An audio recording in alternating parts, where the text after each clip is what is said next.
लगातार आपको बड़ी खबर दिखा रहे हैं। यूक्रेन के खेरसोन पर रूस का कब्जा हो गया है। इस वक्त की बड़ी खबर आपको बता दें, खेरसोन के मेयर ने कहा कि हम हार चुके हैं। खेरसोन पर रूस ने कब्जा कर लिया है। इस वक्त की बड़ी खबर आपको बता दें तो एक शहर यानी कि खेरसोन यूक्रेन की कब्जे से बाहर हो गया है। जिस तरीके से लगातार हमले किए जा रहे थे एक एक शहर पर रूसी हमले, उसके बाद खेरसोन यूक्रेन के कब्जे से बाहर निकल चुका है। खेरसोन के मेयर ने यह माना है, एडमिट किया है कि ये हमारे कब्जे से हम हार चुके हैं। और अब इसे कैसे देखें संजीव, एक एक करके जहां शहरों पे अटैक हो रहे हैं वहां पर रूसी कब्जा भी हो रहा है।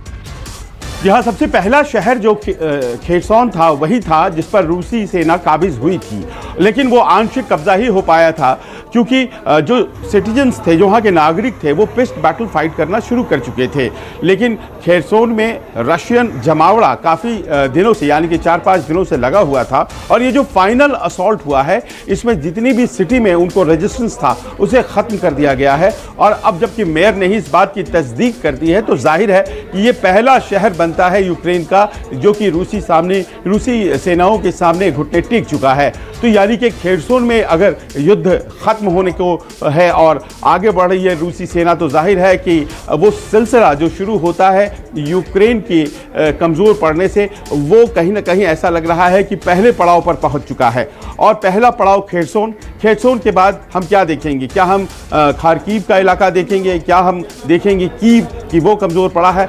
ये सिलसिला चलता जाएगा, इस बारे में निश्चित तौर पर कहा जा सकता है। लेकिन ये ज़रूर है कि पश्चिमी देश लगातार एकटक इस तरफ देख रहे हैं। यूक्रेन अकेला लड़ता रहा, उसकी मदद के लिए कोई नहीं आया। लोग कहते रहे कि हम आपको हवाई हमले की मदद करेंगे, हम आपको टैंक्स देंगे, पैसे देंगे, लेकिन ज़मीन पर देखिए उसकी क्या स्थिति है। ये फौरी तौर पर कोई भी मदद नहीं आ पाया। अपने अस्त्र शस्त्र हथियार और हिम्मत से यूक्रेनियंस लड़ते रहे और उस लड़ाई का बहुत ज़्यादा हासिल नहीं है क्योंकि रूसी सेना एक विशाल आर्मी है और उस विशाल आर्मी के सामने यूक्रेनियंस का टिकना बहुत मुश्किल था।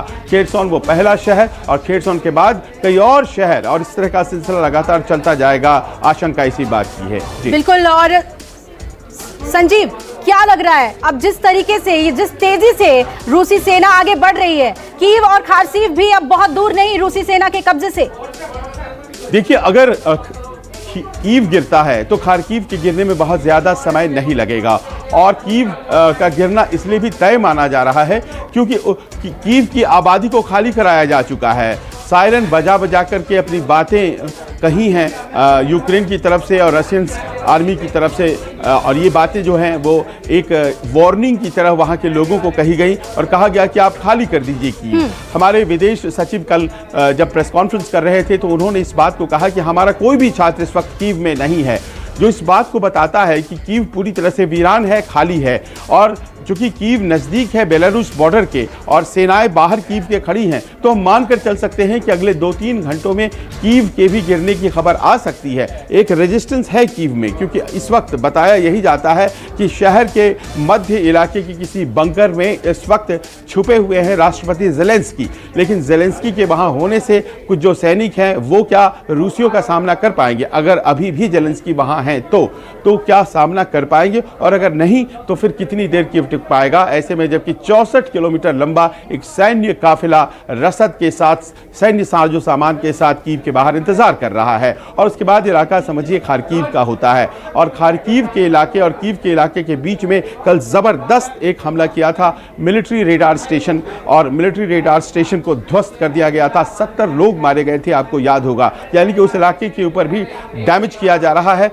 खार्कीव में खास तौर पर कल वहां पर जिस बिल्डिंग पर हमला किया गया, एडमिनिस्ट्रेशन बिल्डिंग पर, वो बिल्डिंग तो बच गई लेकिन जो लोग मारे गए उसमें हमारे एक भारतीय भी मारे गए। यानी कि कीव खार्कीव तो पहले से ही निशाने पर हैं। मात्र 20 मील दूर वहां से रूस है लेकिन वहां बहुत ज्यादा सुरक्षा है लोगों के पास, नहीं कहा जा सकता है। तो मानकर चलिए खेरसोन जो है वो इस श्रृंखला की पहली कड़ी है और इसके बाद लगातार एक के बाद एक जबीदोज होता जाएगा वो तमाम शहर जो रूसी निशाने पर है। और शायद यूक्रेन के लिए अब अपनी रक्षा करना बहुत ही मुश्किल हो चुका है। बिल्कुल संजीव, और इस वक्त हम नक्शा दिखा रहे हैं क्रीमिया के ठीक ऊपर खेरसोन, बहुत ही करीब क्रीमिया से।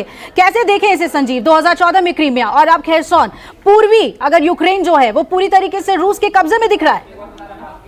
देखिए, ये तो रूस की स्ट्रैटेजी है। ये वो हर 8 साल 7 साल पर वो कोई ना कोई ऐसा युद्ध करता है, और ख़ास तौर पर जब से राष्ट्रपति पुतिन ने वहाँ की सत्ता संभाली है, वो विस्तारवादी दृष्टिकोण को अपना पूरा करते हैं। और ये शुरुआत केवल आज नहीं हुई है, ये शुरुआत तो तब से हो गई जब सत्ता में आए ही थे पुतिन। 1998 के बाद 1999 में ही चेचनिया पर हमला कर दिया गया था और एक बड़ा हिस्सा उससे ले लिया गया था। आज भी चेचनिया समर्थक और विरोधियों में बटा हुआ है।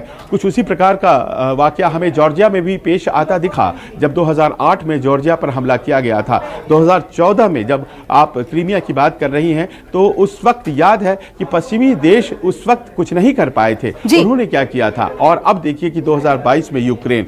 तो ये धीरे धीरे हर 7-8 साल पर हर बार पुतिन जो हमले करते हैं, उसी का नतीजा है। और खेरसोन चूंकि पूर्वी इलाके में पड़ता है, नजदीक पड़ता है रूस के, तो जाहिर है कि ये पहला निशाना बना है, लेकिन इसके बाद सिलसिला और बढ़ता चला जाएगा। बिल्कुल, लेकिन संजीव, अगर हम पुतिन को यहां समझने की कोशिश करें, उन्होंने कहा था कि कब्जा करने की कोई नियत नहीं है हमारी, फिर ये क्या हो रहा है, ये बड़ा सवाल है। देखिए, मिलिट्री स्ट्रैटेजी में इसे सबड्यू करना कहते हैं। उन शहरों को सबड्यू किया जा रहा है जो कि एक प्रतिनिधि के तौर पर हैं, यूक्रेन की सत्ता के प्रतिनिधि के तौर पर। उन शहरों को अगर आप दबा देते हैं, तो आप यूक्रेन की सेना को और यूक्रेन की सत्ता को दबा देते हैं। रशियन सेना गांव में नहीं जा रही है, गांव में लोग महफूज हैं। पहले ही दिन से आपको याद होगा कि पहले ही दिन से कतारें गाड़ियों की चल पड़ी थी जो कि कीव से बाहर जाना चाह रही थी। ये तमाम लोग देश छोड़कर नहीं जा रहे थे, ये तमाम लोग जो हैं वो गांव में पहुंच चुके हैं, यूक्रेन के गांव में पहुंच चुके हैं और शहर खाली हैं। कोशिश ये की जा रही है कि अपने आप को बचाया जाए गांव में छुप करके, जो कि रूसी टैंकों के निशाने पर नहीं है, रूसी आर्टिलरी के निशाने पर नहीं है। लेकिन ये शहर जो हैं, ये सत्ता के प्रतीक होते हैं, और ये जो सत्ता जिसे ध्वंस करना है रूस को, और शायद यही वजह है कि खेरसोन और उसके बाद तमाम दूसरे शहरों पर सेना भिड़ा दी गई है, उनको घेर लिया गया है। और कोशिश ये की जा रही है कि अब जबकि वहां से जनता निकल गई है, कोलेटरल डैमेज का बहुत ही कम अंदेशा है, तो ऐसे में हमले बोले जाएं। जी बिल्कुल संजीव, और आज का दिन बेहद निर्णायक हो गया है, क्योंकि अब खेरसोन यूक्रेन के कब्जे से बाहर हो गया है, और बहुत देर नहीं कि कीव और खार्किव में भी यही तस्वीर देखने को मिले। संजीव, आपसे हम ये भी समझना चाहेंगे कि आज जिस तरीके से जो बाइडेन का बयान आया, उसमें उन्होंने कहा कि हम युद्ध के लिए आगे नहीं आ रहे हैं, लेकिन यूक्रेन के साथ खड़े हैं। अमेरिका सीधे तौर पर डायरेक्ट इंटरफेरेंस करने से बचा लगातार।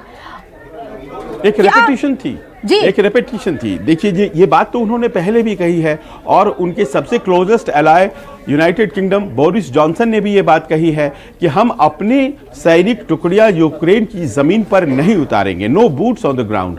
और इसका मतलब ये हुआ कि हम आपको केवल मदद करेंगे, बस उस मदद को प्राप्त कर उसका इस्तेमाल करने का समय जो है वो क्या यूक्रेन के पास है।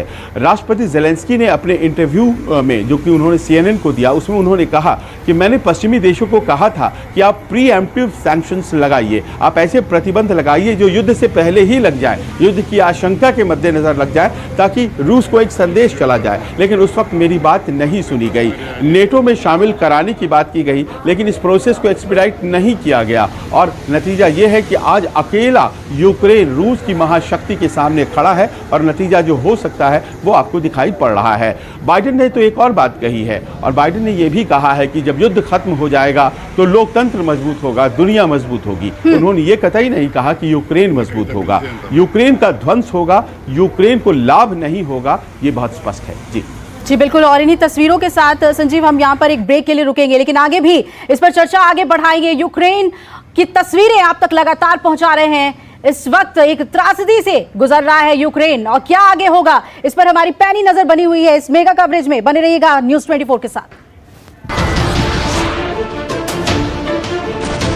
नमस्कार, मैं हूं मानक गुप्ता।